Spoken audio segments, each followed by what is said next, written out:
Dear students, hope you well and good. In this video, we will discuss about what are some important tests, what are the essential laboratory tests that a junior scientist must know before starting a job. Basically, a scientist, a food technologist who are working in food testing lab, he or she must know these 50 essential laboratory tests.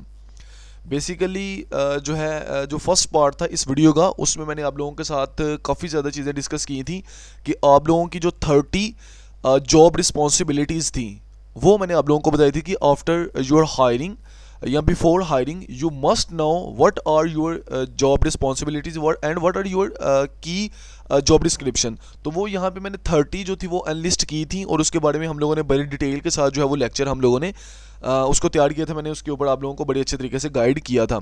So in this video we will discuss about what are the key functional test, what are the 50 essential test that a junior scientist must know who are working in food testing lab. तो आज उसके बारे में इंशाल्लाह हम लोग देखेंगे। तो फर्स्ट मैं स्टार्ट कर रहा हूँ जी इस लेक्चर को। मैं इसका स्क्रीन थोड़ी सी वो सही वगैरह कर दूँ। यहाँ से हम लोग जो है वो इसका जो स्लाइड शो व्यू है उसको ले लेते हैं जी। सो स्टार्ट करते हैं आज के जो लेक्चर है उसका। जो मैं यहाँ पे जो है वो अपना हाइलाइटर ले लूँ। 50 एसेंशियल लेबॉरेटरी टेस्ट जो है इंशाल्लाह इसको हम लोग देखेंगे अच्छे तरीके से कि कौन से 50 एसेंशियल टेस्ट हैं जो उनको आपको पता होना चाहिए। अगर आप लोगों को इसका पता होगा तो you can easily pass this exam. ठीक है जी। तो फर्स्ट हमारे पास टेस्ट कौन सा है? Proximate analysis. जो बच्चे भी एमफिल करते हैं उनको पता है कि प्रॉक्सिमेट एनालिसिस जो है वो जानना बड़ा ज़रूरी है, यानी मॉइस्चर डिटर्मिनेशन आपको आनी चाहिए। उसके लिए आप लोग क्या यूज़ करते हो जी? मॉइस्चर डिटर्मिनेशन के लिए हॉट एयर ओवन यूज़ करते हो। अगर आप लोगों ने इंस्टेंट करना है तो फिर जो है वो उसके जो है वो अदर भी टेस्ट होते हैं, लेकिन हम लोग जो लैब में करते हैं जनरली वो हम लोग हॉट एयर ओवन के ज़रिए हम लोग करते हैं, लेकिन इसका मॉइस्चर मीटर भी होता है, उसके ज़रिए भी हम लोग जो है वो इस टेस्ट को कर सकते हैं। उसके बाद आपका ऐश है वो मफल फर्नेस के ज़रिए होता है। प्रोटीन है जिल्डाल ऑपरेटर्स के ज़रिए होता है। फैट है सॉक्सलेट ऑपरेटर्स के ज़रिए होता है। फाइबर है आप लोगों का कार्बोहाइड्रेट है। कार्बोहाइड्रेट अगेन जो है वो इसकी 3 स्टेप होते हैं जिसमें आप लोग जो है वो सैंपल को बर्न करते हो, देन जो है वो न्यूट्रलाइज करते हो, और इसका भी टेस्ट होता है। अच्छा, determine the basic composition of the food, ये टेस्ट आपको आने चाहिए। पीएच टेस्ट आपको आना चाहिए। किसी भी फूड प्रोडक्ट का आप लोगों ने एसिडिटी और अल्कलाइनिटी जो है वो उसकी फूड की या बेवरेज की डिटरमाइन करनी है, वो आपको आनी चाहिए।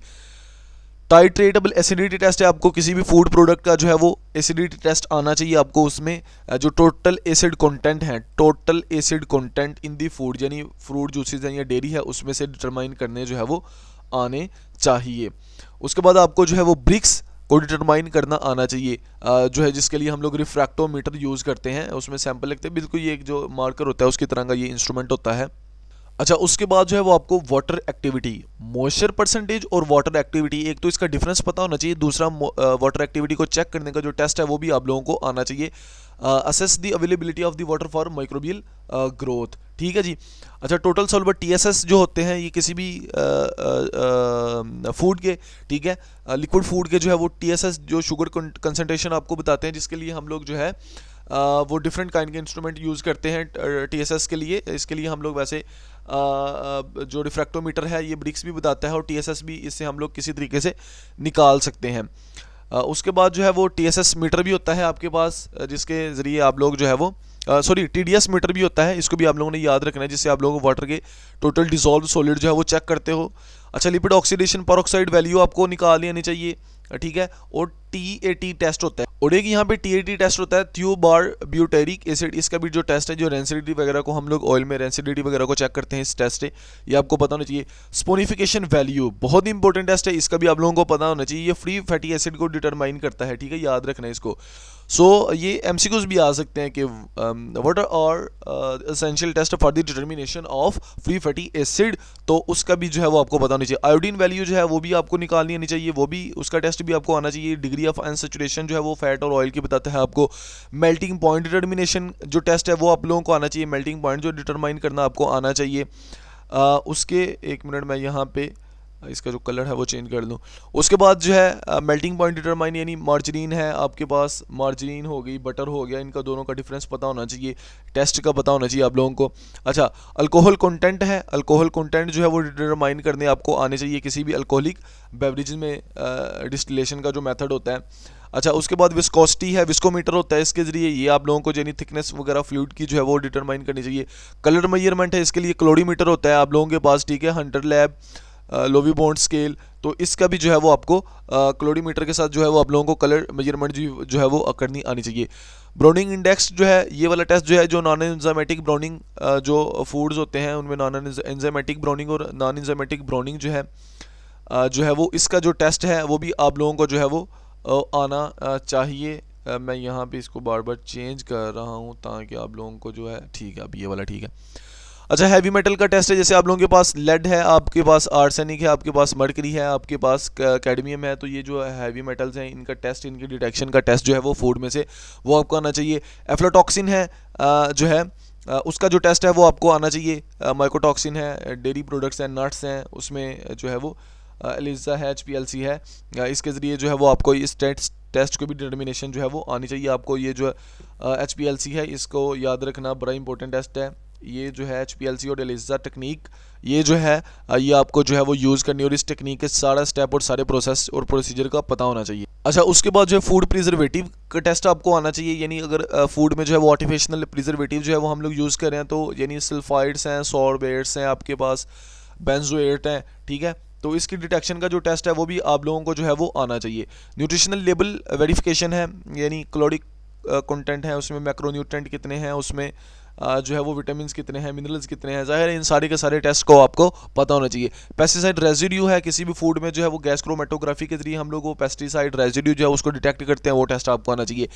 GMO डिटेक्शन टेस्ट है, आपको वो आना चाहिए। PCR मशीन जो है वो ऑपरेट करनी आनी चाहिए आपको। हाइड्रो ऑक्सीप्रोलाइन टेस्ट है, जो कोलेजन कंटेंट मीट और जेलेटिन में जो है वो चेक करता है, उसका टेस्ट आना चाहिए। कोलेस्ट्रॉल टेस्ट आना चाहिए आप लोगों को, डेयरी प्रोडक्ट्स और मीट प्रोडक्ट्स में इसको हम लोग वो जो है यूज़ करते हैं। आपके पास सोडियम और पोटाशियम का एनालिसिस आपको आना चाहिए।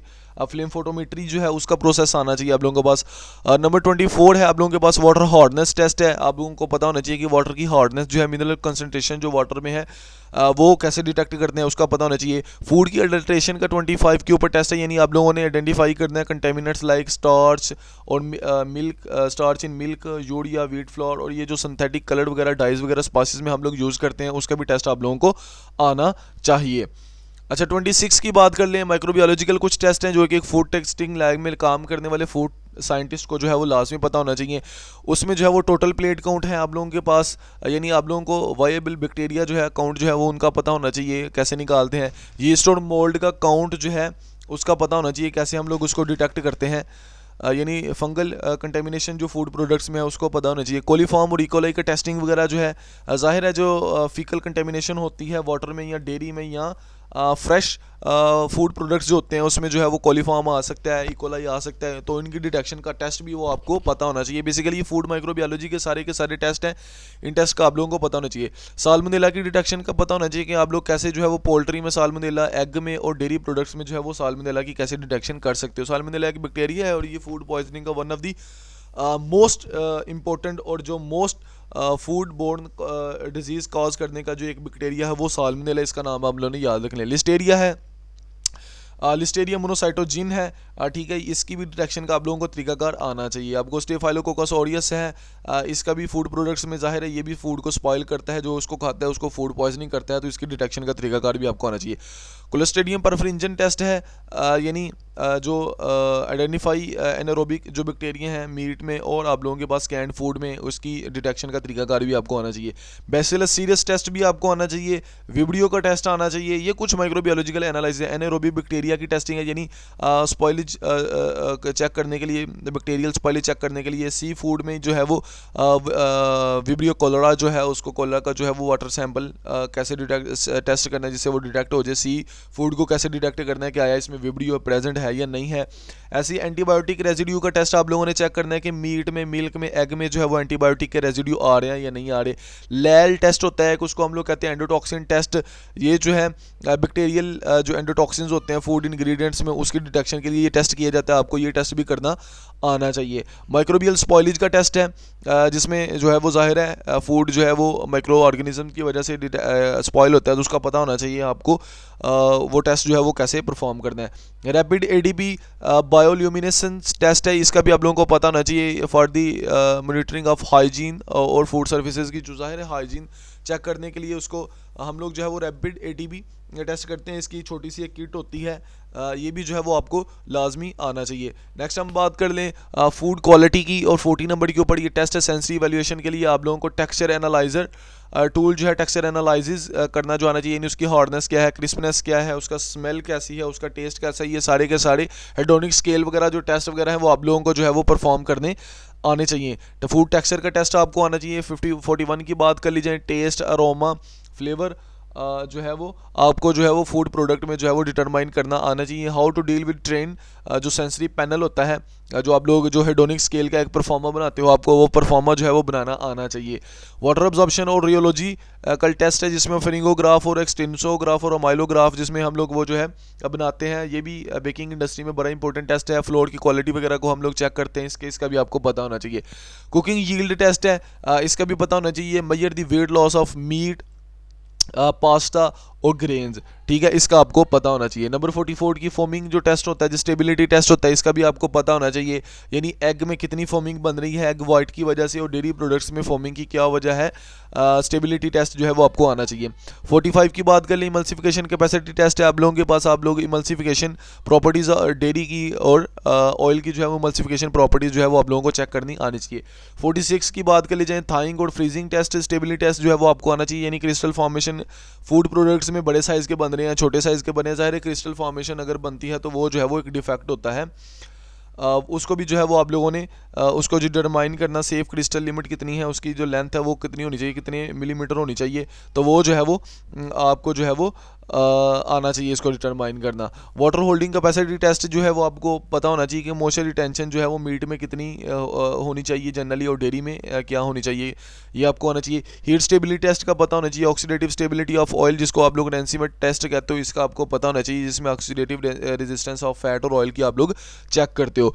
पैकेजिंग इंटेग्रिटी टेस्ट है, यानी use the packaging in air tight and protect food from contamination, यानी पैकेजिंग मटेरियल जो है वो कैसा यूज़ होना चाहिए। अगर आया कि पैकेजिंग मटेरियल से कोई कंटेमिनेंट्स जो है वो फूड में एंटर हुए हैं कि नहीं हुए, या ये वाला जो कंटेमिनेंट हम लोगों फूड में प्रेजेंट है वो किस वजह से, वो पैकेजिंग मटेरियल से आया या कहाँ से आया, उसको जो है वो ज़ाहिर हो माइक्रो प्लास्टिक का जो लास्ट टाइम हम लोगों ने टेस्ट देखा है उसी की तरह का ये टेस्ट होता है। इससे हमें पता चल जाता है कि जो पैकेजिंग की जो इंटेग्रिटी है वो सही है कि नहीं है, अच्छे से चीज़ जो है वो एयर टाइट है, पैक है कि नहीं है, ये तो नहीं है उसमें लीकेज है, ये तो नहीं है उसमें से एयर आ रही है, उसमें से वो फूड प्रोडक्ट खुद बाहर आ रही है। अगर उसमें थोड़ी सी भी हवा जा सकती है, मॉइस्चर जा सकता है, कुछ लीकेज है, कुछ भी है, तो जाहिर है फिर जो कंटेमिनेंट्स होंगे, चाहे वो फिजिकल हैजर्ड है, चाहे वो केमिकल हैजर्ड है, चाहे वो बायोलॉजिकल हैजर्ड है, तो वो ईजिली एंटर हो सकते हैं। होप कि आपको ये वीडियो अच्छी लगी होगी। अगर वीडियो अच्छी लगी है तो वीडियो को लाइक कर दें, चैनल को सब्सक्राइब कर दें। ये 50 टेस्ट जो है ये आप लोगों ने लाजमी इसको जो है वो करके जाना है, एक दफ़ा इस लेक्चर को लाजमी प्रिपेयर करके जाना है। मिलते हैं नेक्स्ट वीडियो में। अल्लाह हाफिज़।